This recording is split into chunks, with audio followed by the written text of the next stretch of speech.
Says, I would really like your opinion in the relationship between the chakra system and the Taoist system, i.e. the microcosmic orbit, specifically the origin physiologically, spine, vagus nerve, etc. Well, I actually spoke on this a little bit already about the vagus nerve.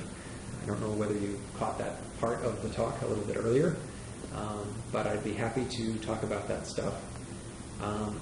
First of all, you should know that a number of the Taoist lineages actually use chakras, in addition to speaking about the Dantians and the various meridians that are used in Chinese medicine. So the chakra system isn't foreign to Taoism.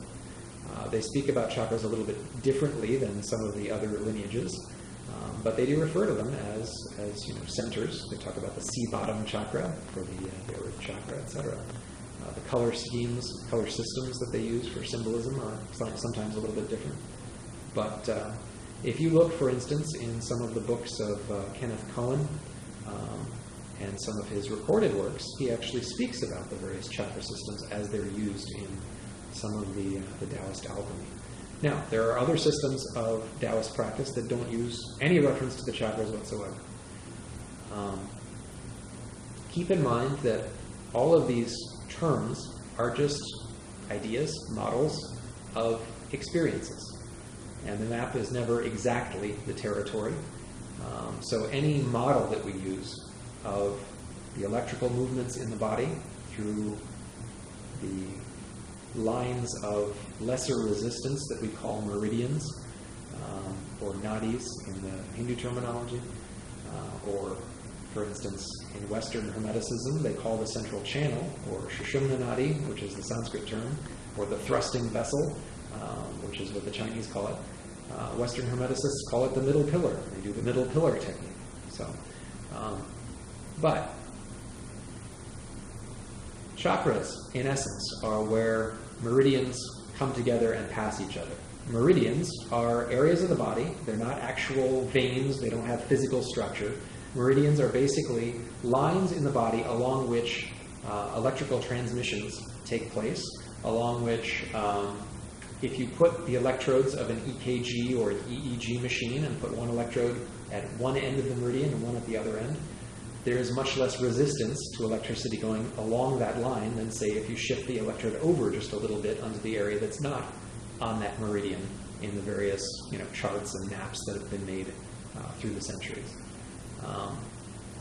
So it's an area of decreased resistance and, in some cases, of increased capacitance in terms of the movements of electrons, protons, etc., through the body along the various cellular membrane pumps that actually pump those fields. Now, is chi directly the same thing as electricity? No. The model of the human body's energy as chi or as prana is a little bit different. But there is often correlation between people who can demonstrate higher electrical capacitance and higher, or I should say decreased resistance along those pathways.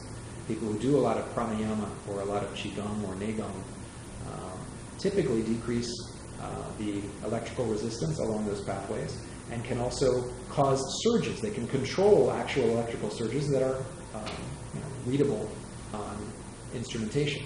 Is that the same thing as chi? Not exactly, but it correlates with it. Now, chakras take place when you have multiple meridians crossing each other at a point. You have major chakras along the center line of the body because you've got so many nerves bundled there, both spinal nerves and the vagus nerves. In other parts of the body, you have minor chakras, which are often corresponding with acupuncture points or marma points on the body, where there's several smaller meridians crossing. And at these points where the meridians cross, you get a field, not unlike an electrical field, not unlike the magnetic field that is generated around an electromagnet. Electromagnet, you have a little iron bar, you wrap it with copper wire, you send a current through the copper wire, just like the current that's going through the meridians, and it creates a magnetic field. Chakras are basically little spinning vortexes of fields of vital energy that are generated by the movement of vital energy through the meridians that cross or wrap around each other at that point. That's different from the Dantian. There are three major Dantians in the body. You have the lower Dantian, that's the big one in the lower abdomen and pelvis. This is in Chinese theory. The big Dantien, then you have the middle Dantien in the middle of the torso, and the upper Dantien, which is very small, right between the two brain hemispheres. The sizes of the Dantians are not based on a physical structure, but rather on the quantity and diameter of energy that's being radiated in a field in that space. Those areas, those three Dantians, are basically empty spaces. Physically, there's actually internal organs and other stuff there, but in terms of how your inner awareness, your meditative awareness, experiences the body, it is three places along the central line of the body where you can drop your kinesthetic awareness, drop your visual awareness, and it is experienced as if you are in a vast open space. You can experience spaciousness in the lower Dantian, providing that your intestinal digestion is in good shape. Even though your intestines are physically taking up that space down there, you can learn to drop all of your sensory awareness down into your lower belly and experience vast openness. So, for contemplative meditators, that is one view or one use of the Dantian. You can abide in tranquility in those three spaces. Now, the other use is for cultivators who intentionally do a lot of deep breathing with awareness of the feeling of the breath, and they cultivate energy into those spaces. Not quite the same as a chakra, where the energy is being caused by energy moving through various meridians, wrapping around each other, creating a whirling vortex. Instead, the Dantians can be controlled by the movements of the awareness, the mind, and the breath to cultivate breath energy in those spaces. On a biological level, rather than on the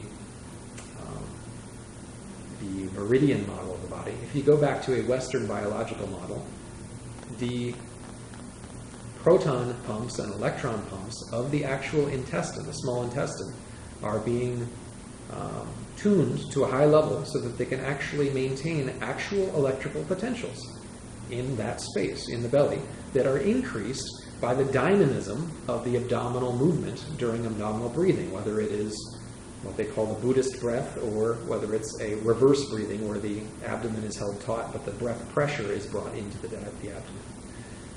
So, now the orbit, the microcosmic orbit, is basically the movement of awareness and energy using the rhythm of the breath to run energy up and down the two widest, biggest channels in the body, which are the governing vessel and conception vessel in Chinese medicine. One runs up the back and over the top of the head. The other one runs down the front from the sinuses back down to your perineum. Together, when you bring them together with the tongue, it creates a single circuit of electrical potential. You can, by learning to do that orbit, first slowly, in order to really activate every last centimeter, every last millimeter of that space, you can gradually build up large electrical potentials and actually move those potentials in the body so that they are measurable on an EKG machine or an EEG machine. It is possible during that process for Kundalini to start to awaken in the base of the body, but mostly you are dealing with Prana or Chi. The difference between Kundalini and the experience of Kundalini and the experience of Prana or Chi is that Prana or Chi feels like a tingling fluid flowing through the body most of the time. There are exceptions to that. Whereas Kundalini typically feels like something that is much more electrically alive. It can either feel like you've actually plugged your finger into a light socket or to an electrical outlet, and it feels like it's surging through you, or it can feel like a supercharged fluid moving through the body as if it has little sparkles of aliveness actually moving through your whole body. So considerably more electric in nature than Prana or Chi, which does feel electric, but it's sort of a slow, tingly fluid or plasmic feeling in the body, except when it's moved faster by your awareness.